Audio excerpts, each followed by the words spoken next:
learned now was a Collier County Sheriff's Office helicopter that was in the air, that was on the scene within moments. And that makes sense. It's a little bit closer proximity. That was the Collier County EMS that you were listening to. You know, in those first moments, it's so crucial to get all of the resources that you need, making sure you're getting the resources from the Naples airport, for example, getting those firefighters with that special foam to put it out. Brush trucks they called out as well because there were grass fires on the side of the road.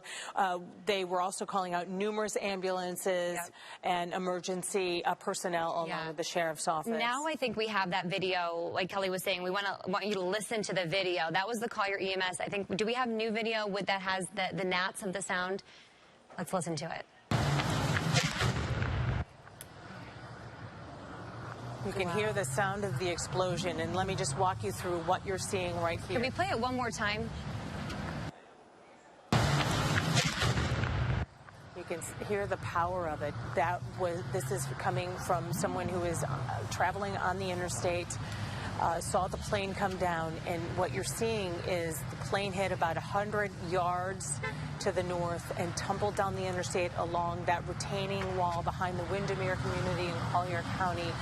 The grass is on fire, the grass is scorched, and then the plane stops and catches on fire. Witnesses heard popping noises is how they described it, because everything happened so fast. Some of them saw the plane flying really low for at least a couple seconds, and then it started to hit that retention wall, and it skid, tumbled, flipped over, and then caught on fire. And if you notice, the plane is actually facing the opposite direction of how it was trying to land.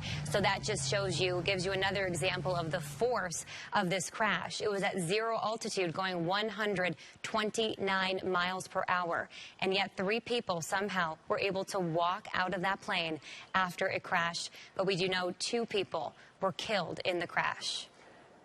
Let's go ahead and tell any of our viewers that are just tuning in for NBC2 News at 6. I'm NBC2 anchor Kelly Burns with NBC2 anchor Kyla Gaylor, and my co-anchor Peter Bush is as close as he could get to the scene of this plane crash. Around 3:15 this afternoon, a 10 to 12 person charter jet coming from the state of Ohio and Ohio State University, the airport on campus, was coming to Naples with a final destination of Fort Lauderdale and crashed on Interstate 75 between the Pine Ridge exit and the Golden Gate exit.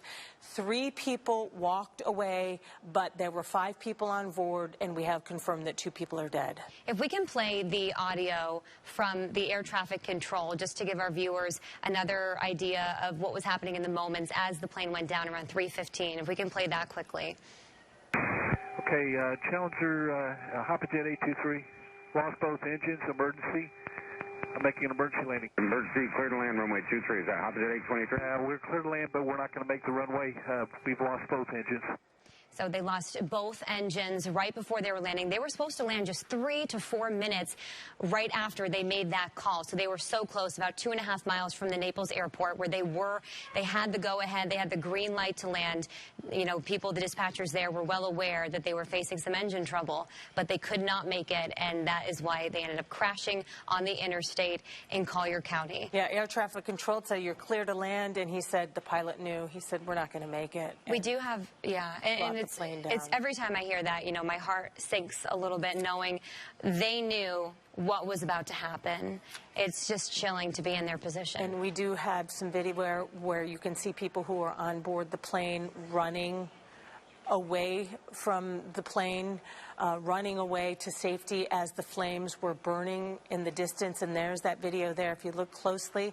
Again, this is on Interstate 75 in Collier County, just north of the Golden Gate exit, south of Pine Ridge Road.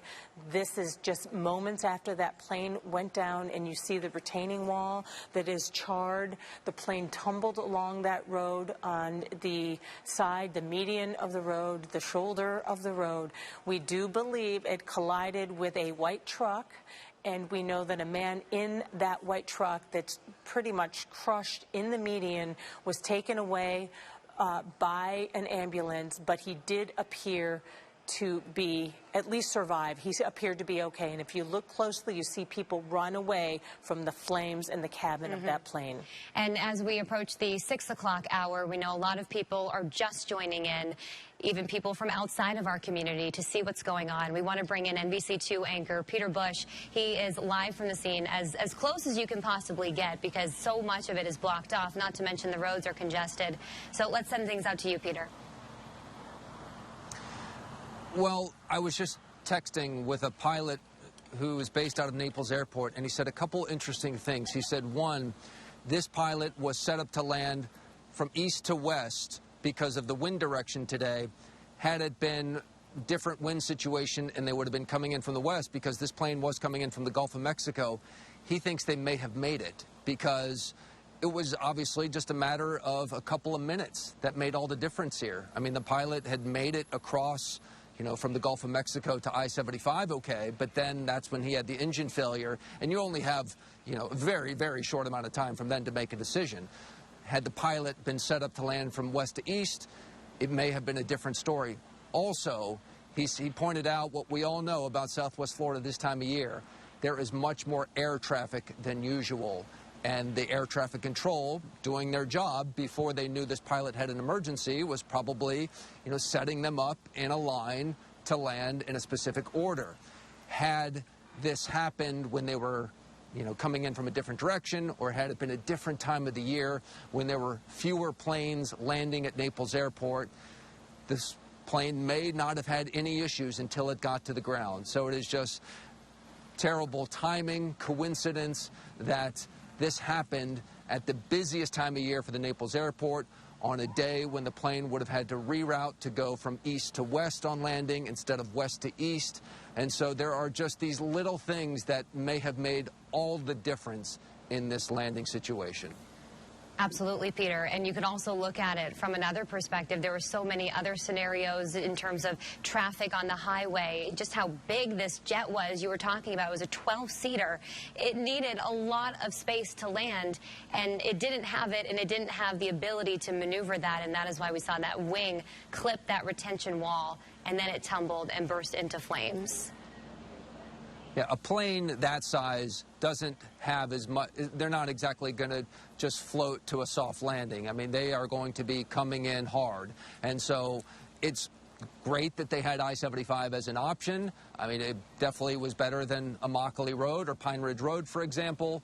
But a plane that size is not going to be able to land on any road without damaging itself or damaging some cars on the ground. So as I mentioned, you know, about 15 minutes ago, it's a miracle that anyone survived this, especially considering how much jet fuel was still on that plane. You could tell. Black smoke indicates, okay, a jet, when it crashes, will emit black smoke because it's kerosene, jet fuel. And so you could tell from all of the black smoke and how long it burned that there was still a lot of fuel on that jet. And so that was another obvious hazard for everyone involved in this emergency, but again, speaks to how incredible it is that 3 people walked away, because that was loaded up with fuel. Even coming from Ohio, a jet that size still had a massive amount of fuel on it, and that size, for there not to be more people who are injured or killed, it's just amazing. Yeah, we need to set the scene a little bit now as well. If we can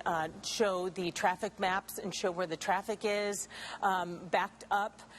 Look at this. It's only getting worse as the night goes on. Interstate 75 is expected to be shut down for the next 24 hours at least. And if you look at where that plane went down, to the west of it is one of the most densely populated areas of all of Southwest Florida.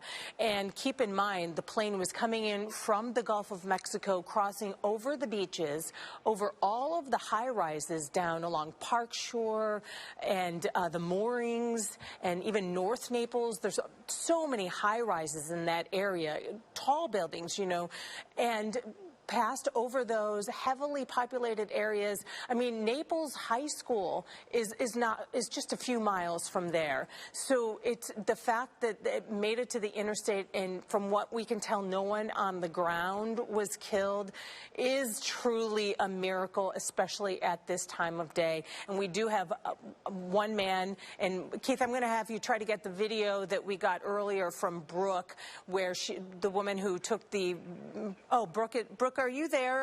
Are you on the phone? Can you hear me? Brooke, can Hello, you hear me? I'm here. Hi, Brooke. For our viewers that are just joining us now at 6 o'clock, can you tell us where you were and what you saw? And thank you for calling back in, or I know we called you back, when this plane went down around 3:15 today. I had just gotten on I-75 from Pine Ridge Road exit, and I was between Pine Ridge and Golden Gate, and saw the plane coming down. It looked like a very large plane. I instantly started panicking and slowing down, because it, to me, seemed like the plane needed to land on the road. And yeah, it was a scary scene. What did you see? You said you saw people getting off the plane and walking next to your car? There was a big, like, semi-truck kind of blocking part of the plane view, and I didn't see them come off the plane, but I saw them walk right by my car, because the officer was right by my car, and they walked up to him, and they said, "We were on the plane," and the officer turned, and he's like, you guys just got off the plane? Wow. Yeah, probably shocked, considering the flames and the wreckage. Now, an image that we keep showing while we have you on the phone, Brooke, is a man in a fluorescent green, potentially construction worker shirt. His face is blocked, but he's on a stretcher. And you told us earlier that man was in the truck that crashed with the jet, but he was able to walk out as well. Yes, so I had taken that picture just to show that he was okay. He was walking, and he seemed, shaken up, but he just needed to be looked at, so they were taking him in. Knowing what you know now, and can you first of all describe what else you heard when this plane was going down and you were so close to it? So when the plane hit, it instantly blew up. And I'm saying, like, seconds later, it seemed like minutes, but I'm sure it was just seconds, I started hearing popping, and then the flames were getting bigger. Wow.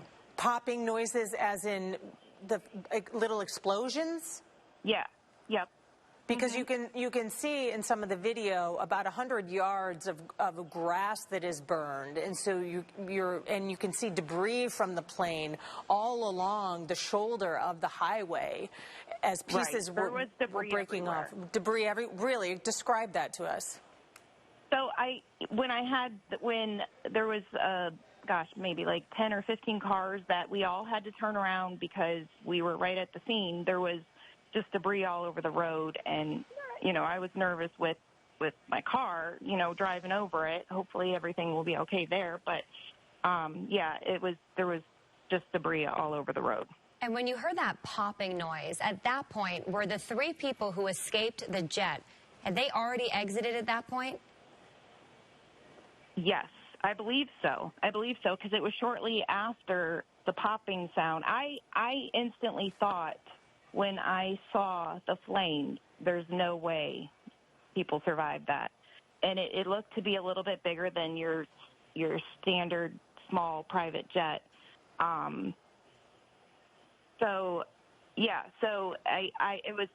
It was shortly after the popping sound and the flames that, they got much bigger.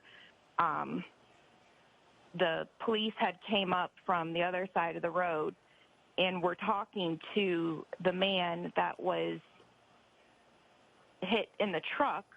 And then I saw three people walk in front of my car over to the police officer in the median, and they said, "We were on the plane." And he turned, and I heard him say, "You guys were on the plane?" Unbelievable. No. I mean, you couldn't believe because there were no injured. Those people did not look injured at all, correct? No. And so you were surprised, and the police officer was like, "You guys were on the plane?" Yeah. Yep. Mm-hmm. It's just a miracle. That's all I can say. I don't know how it happened, and those are details that we'll learn as they continue to investigate, but all I know is it's a miracle, and thank goodness that 3 people were able to make it off the plane. I know it's been a pretty eventful, to say the least, afternoon, Brooke. How are you doing now? I'm doing better. I'm doing better. I'm still just I don't know, what it's going to take, but my heart's still racing. I just still can't believe it. Okay, well, we're glad you're okay, and thank you for sharing your story with us, and we hope you get to relax a little bit tonight.